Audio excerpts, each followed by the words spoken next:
Sobre a convocação, Felipe, o Ancelotti convocou o time para o jogo do Brasil, né? E Bolívia e o Chile. Neymar não não está na convocação. Vamos lembrar aí, assim, aqui a gente tem que... Primeiro, a gente vai ouvir o Ancelotti, vamos ver a explicação que ele deu, mas tem informação aqui que eu apurei, tá? Que envolve essa situação do Neymar e o porquê que o Ancelotti falou o que ele falou. E daqui a pouco também eu vou fazer uma passadinha aqui pela convocação, que eu achei uma boa convocação, mas também sintomática do ponto de vista do que o Brasil tem passado, principalmente quando você olha para meio campo. 5 meio-campistas foram convocados e um monte de atacante. 5 laterais e 5 meio-campistas. É uma coisa bizarra. Mas a gente vai conversar sobre tudo isso. Mas primeiro vamos ouvir o Ancelotti, que explicou aqui, ele deu a versão dele do porquê que o Neymar foi a ausência na convocação, tá? Segunda convocação, há novos jogadores. Não está Neymar. Neymar teve um pequeno problema a última semana. Mas Neymar não precisamos testarlo. Todo mundo conhece Neymar, toda a comissão, toda a seleção, todos os torcedores do Brasil conhecem muito bem a Neymar.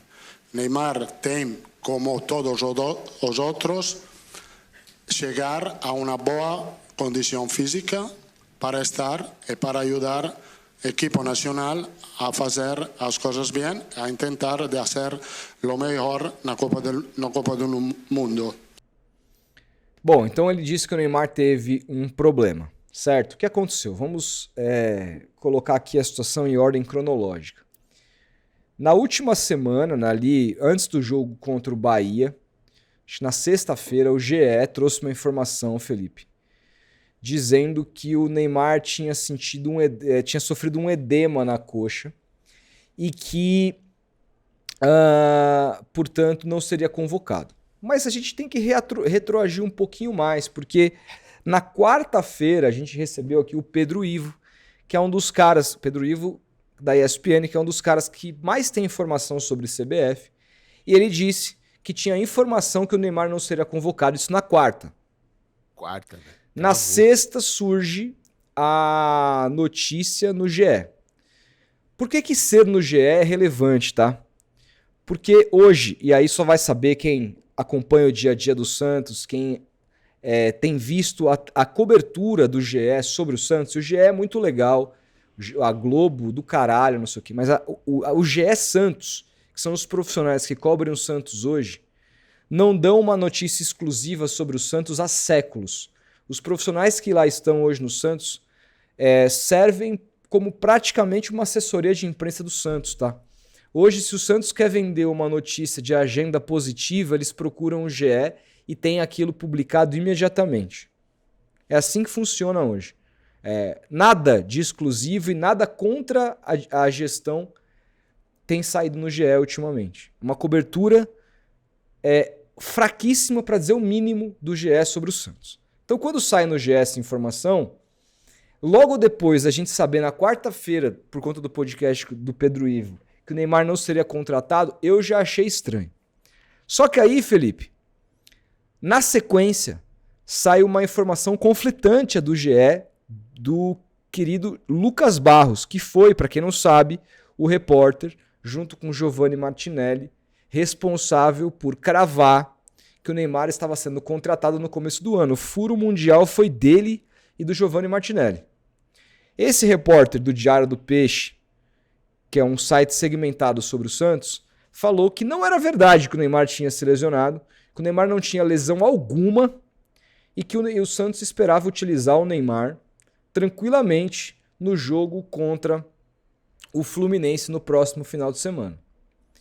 Em meio a isso, em meio às informações, porque até então a gente tinha informações conflitantes. O GE falava em lesão e o Lucas Barros falava em não lesão. E aí a grande maioria das pessoas que acompanham o universo do Santos vão confiar no Lucas Barros. Mais do que isso, surge o final de semana. O Santos vai a campo, enfrenta o Bahia, perde para o Bahia, e quem pergunta para o treinador interino Matheus Bach, que vai ser mantido, né? Agora virou um membro da comissão fixa do Santos. Apuração, informação de Vitor Hugo, que faz o canal com o Ademir Quintino, e depois confirmada por mim. Essa comissão técnica foi mantida a mando do Neymar pai, tá? A mando do Neymar pai. Mas isso é um outro papo, que já tem vídeo que eu falei sobre isso hoje. O vídeo tá bombando lá no meu canal. Se você quiser entender essa história direito, cola lá no meu canal que você vai entender. Mas para não ficar cheio de preâmbulos aqui. Sim. O que rolou foi o seguinte. O Santos, na coletiva do Bach, do filho do Tite, ele foi perguntado sobre a lesão. E sabe qual foi a lesão do Neymar? Sabe qual foi a resposta dele? Isso não é comigo, isso é com o departamento médico. Só que aí, Felipe, o departamento do médico, procurado pelos setoristas do clube, dizia que era para os setoristas procurarem a NR Sports. O departamento médico do Santos, procurado pelos setoristas, ao serem perguntados sobre a lesão do Neymar, pediram... O departamento médico do Santos, ao ser perguntado sobre a lesão do Neymar... eu sei, mas o que tem a ver a NR Sports? Pediram para procurar o staff do Neymar. Olha a situação. O clube que tem que saber. O clube que tem que saber. E se recusou a responder. Se recusou a responder, tá? Que isso, cara. A NR Sports foi procurada, então. E disse que não iria informar sobre o caso. Ou seja, o clube não confirma a lesão do Neymar, a NR Sports não confirma a lesão do Neymar, as versões são conflitantes, o GE fala em lesão e o Diário do Peixe fala que não, e aí surge um vídeo do Neymar treinando em casa, na casa dele, com supervisão de Gil Cebola, não é uma brincadeira, é verdade, Gil Cebola gravando o Neymar, e ele fazendo cadeira extensora. E o Lucas Barros publicou o seguinte: exercício em cadeira extensora não é recomendado para jogador que tem edema na coxa. Pega na mentira. Entendeu? E aí o que acontece? A parte final é essa coletiva do Ancelotti, dizendo que o Neymar não foi convocado porque teve um problema essa semana. Logo, uma lesão, isso que a gente interpreta. Eu fui atrás porque tinha todas essas informações conflitantes nessa ordem cronológica que eu trouxe. Eu tenho fontes dentro do clube que me garantiram que o Neymar não teve lesão. E mais, Felipe, me disseram claramente que foi uma estratégia. E o Pedro Ivo falou sobre isso aqui na quarta-feira, que o Neymar conversa, e o staff do Neymar e a CBF conversam constantemente. Embora o próprio Ancelotti tenha dito que não conversou com o Neymar, o staff do Neymar e a CBF conversam constantemente. Eles sabiam que o Neymar não seria convocado já tem um tempo. E isso por conta de questões técnicas, porque físicas, o Neymar tá bem, pô. Ele tá jogando todos os jogos, 90 minutos, por uma questão técnica.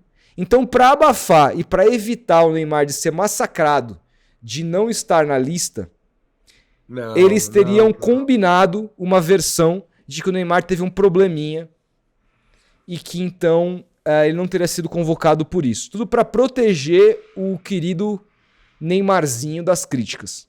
Foi isso que fizeram ali. Staff do Neymar, Santos Futebol Clube, a Confederação Brasileira de Futebol, claro, e o Ancelotti sabia disso. Mas algo muito orquestrado, principalmente por Ancelotti e por staff do Neymar, e que passou pelo Santos, mas o Santos assim... O Santos poderia, pelo menos, falar assim, não é de fato, ele teve um edemazinho aqui, não ia precisar provar, mas o Santos se recusou a responder, de tão constrangedora que é essa história. O Santos se negar a responder abre precedente pra gente duvidar, né? Não, exatamente. Se o cara tá lesionado mesmo, a gente não se pronuncia sobre jogadores lesionados. Não se pronuncia sobre o prazo de recuperação, mas todo clube informa o jogador que está lesionado. Exatamente. Fulano de tal está lesionado. Então a gente chega à conclusão... tempo de recuperação não temos. A minha conclusão, baseada nas minhas informações, nas minhas fontes, é que o Ancelotti mentiu na entrevista ao dizer que ele teve um problema. O Neymar não teve nada, o Neymar não foi convocado, porque o Neymar não tá jogando nada, essa é a verdade, o Neymar não tá jogando um caralho, e precisa jogar para voltar a ser convocado. E ele sabe disso e ele tá desesperado, porque ele não sabe, ele tá tentando. O choro dele contra o Vasco é de um jogador que tá tentando e não tá conseguindo mais. Falamos aqui. É exatamente isso. Então, vamos ver se ele consegue melhorar tecnicamente para voltar a estar na convocação da seleção brasileira na próxima. Porque nessa ele não está, não é por questão física, por uma questão puramente técnica. Puramente técnica. É essa a minha informação, Felipe. Cara, surpreendente, hein? Surpreendente.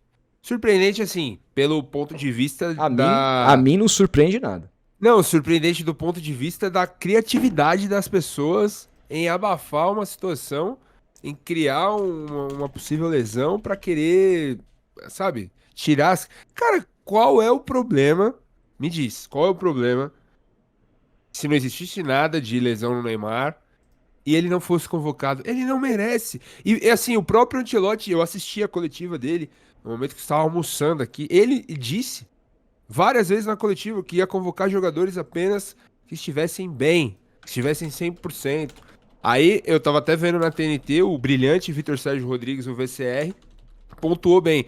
Faltou alguém perguntar, sem querer ser um Budsman de coletiva, mas faltou a pergunta.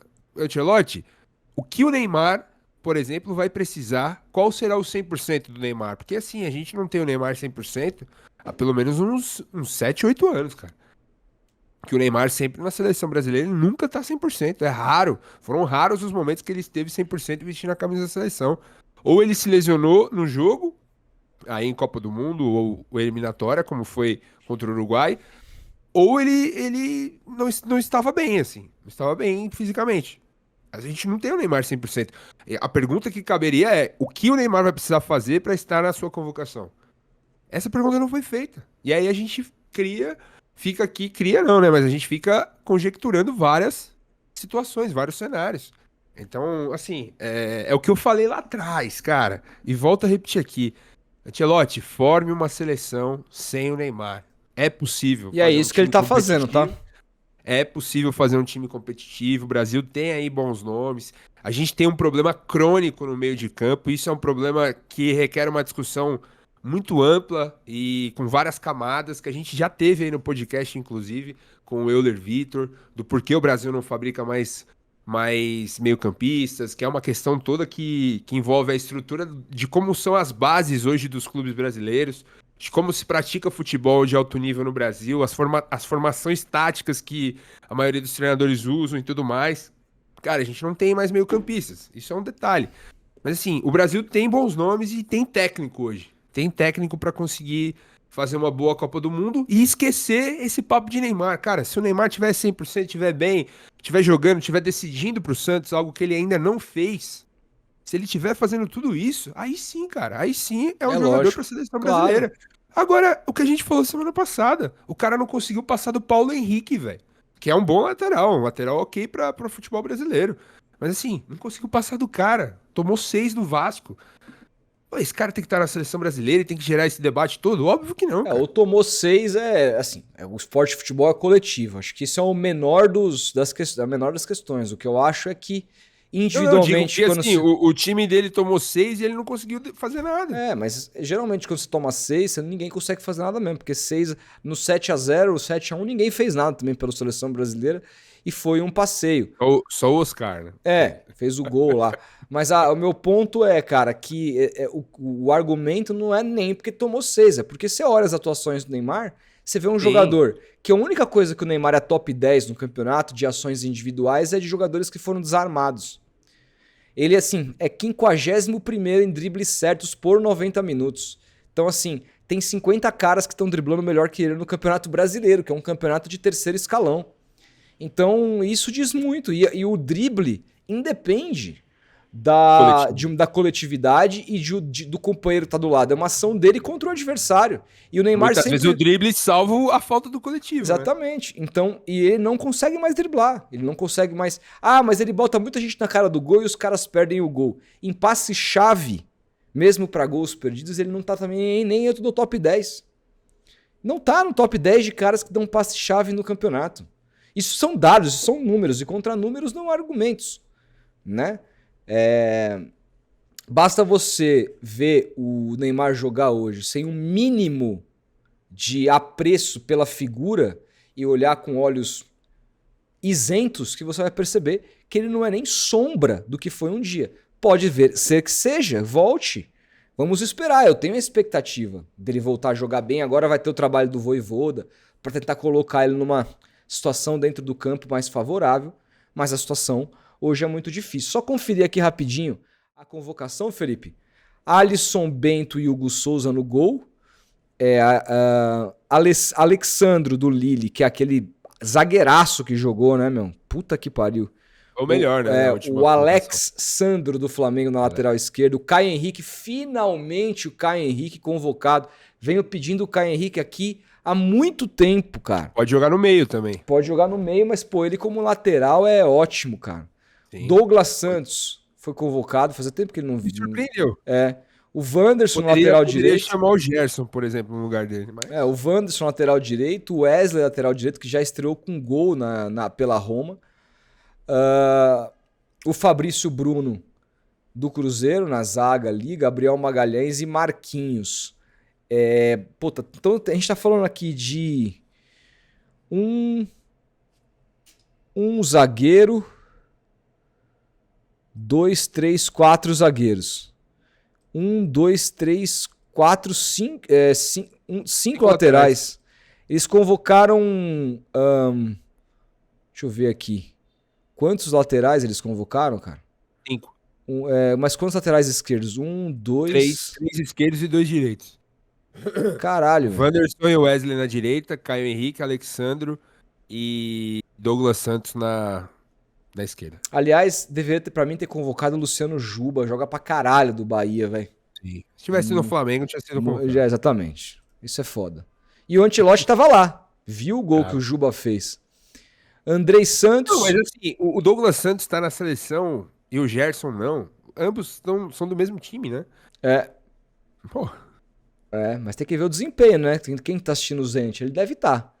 Andrei Santos do Chelsea, o Andrei Santos sim, o Gerson não, isso é uma loucura. Então, eu não entendi, o Andrei Santos no Chelsea hoje... Reservaço. Porra. Bruno Guimarães, Casemiro, Joelito e o Paquetá voltando, que estreou com golaço, né? Joelito é foda também. Joelito expõe, assim, pode ser até um bom jogo, mas expõe a má fase do meio campo brasileiro. A lacuna do meio de campo brasileiro, do Brasil em geral, velho. Agora aqui a gente tem bons nomes, ó. Estevão, Martinelli, João Pedro, Caio Jorge, 2 centroavantes. Agora o Brasil tem 2 centroavantes, cara. Que pra mim vão disputar a camisa 9. O João Pedro sai na frente, ótimo jogador. E o Caio Jorge é um ótimo reserva pra ele. Luiz Henrique, Matheus Cunha, que pode ser esse 9 também, mas jogou mais vindo de trás, com o próprio Ancelotti, né, com o Vinícius Júnior sendo mais o camisa 9 nas últimas partidas. O Luiz Henrique volta, outro do Zenit, Felipe. Na verdade é o seguinte, o Ancelotti foi assistir o Zenit para trazer o Gerson e acabou trazendo o Luiz Henrique e o Douglas Santos, deixando o Gerson lá. Meu meio de campo com o Joeliton. Matheus Cunha... Rafinha e Richarlison. E aqui o Richarlison também. Richarlison até foi bem, né, cara? Começou bem a temporada e tal, mas é um jogador que briga com a bola. Eu sou contra o Richarlison na seleção. Aí, ó, você passou pelo nome que expõe a geração aí, ó.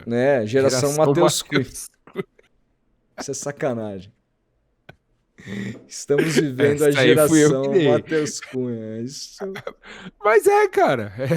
É isso aí a seleção brasileira, cara. Vivemos a era Dunga, depois a era Ronaldo Fenômeno e agora estamos vivendo a geração Matheus Cunha, cara. Vivemos a era Neymar também. A era Neymar acabou e agora é a geração Matheus Cunha. Puta que eu paro. Cara, mas e outra, vivemos também, olha você vai enlouquecer agora, olha a quantidade de pontinhas que tem nesse ataque. O Estevão começou muito bem pelo Chelsea, o Martinelli é um bom jogador, na minha opinião. O Luiz Henrique não é mas o Luiz Henrique não é um pontinha, né? É um... Não, digo pontinha o quê? Olha a quantidade de jogadores que o Brasil produz pra essa posição. Tem 3 pontinhas, cara. O Estevão, que é ponta, mas ele Rafinha também. O Rafinha é menos. O Rafinha já jogou de meia no Barcelona. Entendeu? Eu acho menos pontinha. O Estevão eu também acho menos. O Estevão é um cara que poderia ser meio campista também, se ele... Mas no Chelsea tá jogando pela ponta. Acho que vai ser por ali mesmo. O Martinelli é o único pontinha mesmo, que só sabe fazer isso. É só um, cara. Caralho, velho. É a geração Matheus Cunha / ponta. É isso. Essa é a seleção brasileira. Não tem muito o que mudar, não, cara. Felipão. Cabe ao professor Carlos melhorar isso aí, cara. Fazer um bom time disso daí, cara.